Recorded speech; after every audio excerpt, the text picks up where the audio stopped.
Amis Colombo Fils et Jo, j'espère que vous allez bien. Comme d'habitude, et je m'adresse uniquement à mes abonnés, uniquement à mes amis. Les opportunistes, les cafards, les microbes. Cette chaîne, elle n'est pas pour vous. Les pleureurs. Parce qu'en ce moment, il y en a beaucoup qui pleurent. Ils pleurent, ça chouine. Ils pleurent. Cette chaîne, elle n'est pas destinée pour vous. Mais c'est bien. À chaque vue, vous me donnez 35 centimes. C'est bien. Ça me fait de l'argent dans les poches.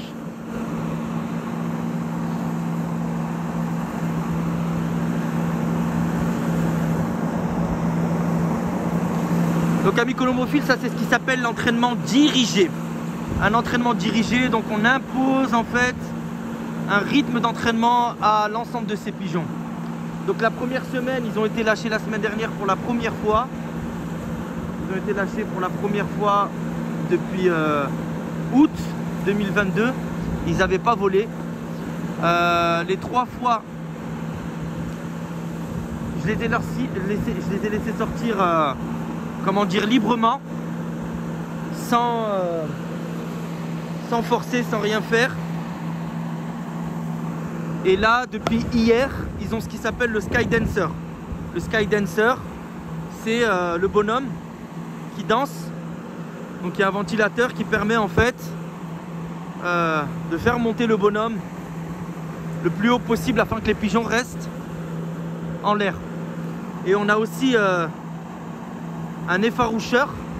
Donc c'est un rapace que les agriculteurs mettent dans les champs afin de faire fuir tous les pigeons ramiers, etc. Donc au niveau de leur champ, quand ils commencent à faire leur plantation, donc à cultiver, et bien il y a beaucoup de pigeons ramiers qui viennent et qui mangent, comment dire, dans les champs. Donc ils mettent voilà, des espèces de rapaces comme ça qui vont faire peur en fait aux ramiers. Donc l'idée de cet entraînement dirigé, c'est de commencer à augmenter, de faire monter la condition et la forme des pigeons. Donc on commence avec 20 minutes, hier c'était 20 minutes, et aujourd'hui ça sera une demi-heure d'entraînement. Demain ça sera 35 ou 40 minutes. J'y vais par palier crescendo, je fais ce qui s'appelle un pyramidal. Moi je suis dans le domaine du sport, je suis coach sportif et éducateur sportif de profession. Donc j'essaye de faire à peu près pareil avec mes voyageurs. Voilà, il y en a certains qui sont pas prêts à, comment dire, à accepter l'entraînement. Ça c'est pas grave, j'en ai un, bon, il s'était fait attaquer par un rapace, je l'ai laissé sortir sans faire exprès. Il s'est arrêté, c'est normal.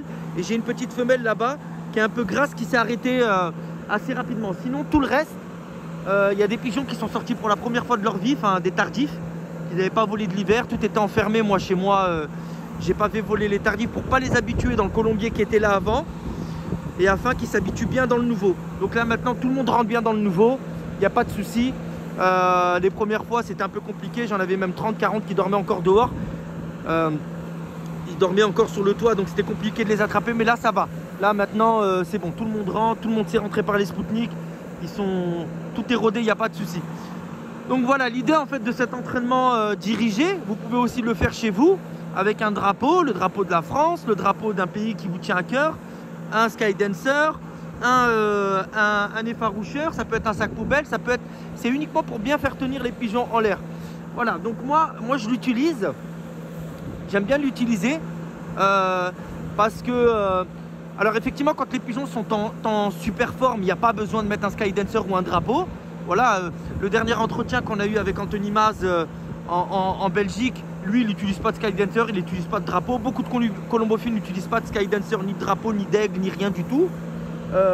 Effectivement moi des fois, enfin même ça m'arrive, je le mets pas, les pigeons volent 3/4 d'heure, 1 heure sans problème. Mais j'insiste vraiment que le pigeon voyageur, il vole pas 40 minutes quand il est en compétition. Il n'y a pas une seule compétition qui dure 40 minutes, ça n'existe pas. Donc le pigeon voyageur, il est obligé de voler minimum 1h30, 1h45, voire 2 heures quand il part au concours. Alors s'il n'est pas capable déjà de tenir une volée de 45 minutes, 1 heure à la maison, comment il va tenir une volée de 2 heures lors d'une compétition de vitesse par exemple? Et encore, je vous dis, c'est le minimum. Donc cet entraînement, il est assez intéressant pour voir la façon dont vos pigeons volent, la vitesse à laquelle ils volent, le rythme à laquelle ils mènent l'entraînement, la cadence. Voilà, on voit beaucoup de choses lors de cet entraînement.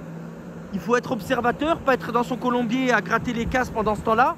L'entraînement fait partie, comment dire, fait partie intégrante des choses que vous devez visualiser en tant que jeune colombophile et en tant que colombophile de façon générale. Voilà, observer, noter. Voilà, pourquoi aujourd'hui ils ont pas bien volé, pourquoi hier ils ont volé 1 heure, pourquoi aujourd'hui ils tiennent que 20 minutes. Est-ce que c'est parce qu'il pleut? Est-ce que c'est parce qu'il fait trop chaud? Est-ce qu'il faut que je lâche plus tôt? Est-ce qu'il faut que je lâche plus tard dans la soirée? Et voilà. Est-ce qu'il faut pas que... Enfin, l'entraînement, il doit être mis en application en fonction de vos horaires de travail. Donc, en fonction de votre emploi du temps. Voilà, des fois, c'est pas facile, mais... quand on commence à 8 h ou quand on commence à 7 h, ou des fois il y a des amateurs qui commencent très tôt, donc à voir éventuellement avec un voisin ou avec sa femme ou avec un des enfants, ou si vous pouvez rentrer entre midi et 2, faire la volée. La volée, l'entraînement c'est la base. L'entraînement c'est la base, ami colombophile. Sans parler de l'origine des pigeons, etc. Effectivement, voilà, pour avoir des pigeons qui doivent voler correctement lors d'un entraînement dirigé, il faut déjà avoir des pigeons en santé.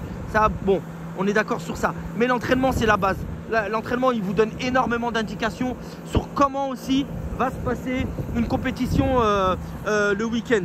Donc, l'idée vraiment, c'est soyez dans l'observation et prenez des notes, encore une fois, amis colombophiles. Je vous le dirai jamais assez. C'est très important. Maintenant, vous voyez, on voit que le vent, il souffle aujourd'hui. Donc, les pigeons, ils s'éclatent. Il y a un moment, quand je les ai lassés, il pleuvait. On sait pertinemment que les pigeons n'aiment pas forcément s'entraîner sous la pluie. Mais là, sincèrement, c'est un temps, voilà, c'est un temps où vous pouvez lâcher les pigeons. Ils vont s'éclater, ils vont bien, ils s'amusent. Ils s'amusent avec le vent, avec la rapidité. J'ose imaginer aussi que, eh ben, ils doivent certainement brûler leurs calories aussi bien plus rapidement. Et l'entraînement aussi dirigé comme ça. Allez, en une semaine de Skydancer, sincèrement, vous avez des volées qui peuvent durer largement 1 heure, 1 heure et demie après l'avoir mis. Donc là, moi je sais qu'en une semaine, les pigeons vont voler 1 heure et demie facile, sans problème. Donc voilà, je suis là avec ma tasse de thé et je regarde et j'observe mes pigeons. Voilà, comment ils volent, le dynamisme qu'ils ont quand ils volent. Voilà, est-ce qu'ils sont heureux, est-ce qu'ils sont contents? Il y a beaucoup de signes aussi. Là, mes pigeons, ils ne sont pas séparés, ils sont toujours les mâles et les femelles ensemble. Quand je vais commencer à séparer les mâles des femelles, je sais que la forme, la réelle forme, parce que la forme, comment dire, c'est le colombophile qui donne un coup d'accélérateur et qui l'enclenche. Hein. À partir du moment où vous commencez à séparer les mâles des femelles, dites-vous une chose, amis colombophiles, les pigeons commencent à monter en forme. Ça, vous pouvez être sûr, il y a du duvet qui commence à tomber, surtout si ils sont en santé. Vous commencez à donner une alimentation digne de ce nom. L'hygiène est parfaite dans le colombier il est sec, il est aéré. Voilà, au bout de, franchement, une semaine, une bonne semaine d'entraînement comme ça, mâle-femelle séparés, vous avez déjà des mâles qui commencent à se séparer, à disparaître autour du colombier. Ils commencent à partir, à essayer de découvrir les environs autour de leur colombier, les femelles pareilles. Voilà, ça fait des groupes, hein, ils savent, hein, ils sont entre filles et entre garçons. Voilà, boum, ça commence à partir, vous ne les voyez pas pendant 25-30 minutes, des fois 1 heure, ça arrive. Et là, le colombophile qui a de l'expérience, il sait pertinemment que voilà, ces pigeons, ils commencent à monter en forme. Tout le monde le sait, c'est des signes distinctifs de la forme.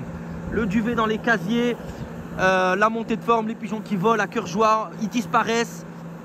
Donc voilà, moi j'ai des pigeons là, on voit, c'est les tardifs, ils volent chacun de leur côté, ils tiennent pas le groupe là, il y en a un là, il y en a un, deux là, un là, il y en a 4 ou 5 là-bas, il y en a à droite, à gauche. Donc c'est normal, c'est les premières volées, c'est comme des pigeonneaux. Voilà, étant donné qu'ils n'ont pas volé du tout de l'hiver, ces pigeons là, pour moi je les considère comme des pigeonneaux, ils vont bien s'entraîner. Et quand ça sera le moment d'entraîner les pigeonneaux, on ira les entraîner avec les pigeonneaux et on les jouera au mois de juin. Voilà. Comme prévu. Voilà, les tardifs, il faut faire très attention. C'est des pigeons qu'il faut, je pense, démarrer toujours en même temps que les pigeonneaux en juin. Moi, j'ai eu tendance à les démarrer au mois d'avril. J'ai eu beaucoup de pertes. Il faut leur donner de l'entraînement. Beaucoup d'entraînement. Voilà. Et moi, je vous parle en tout cas en connaissance de cause, avec ma pratique à moi. C'est moi, c'est pas, on n'est pas chez Anthony Maz, on n'est pas chez Verkerk, on n'est pas chez Kopman, Leidman ou autre colombophile. Moi, je vous parle de ce que moi je fais. À chaque fois, je vous dis ce que Joe il fait. Voilà.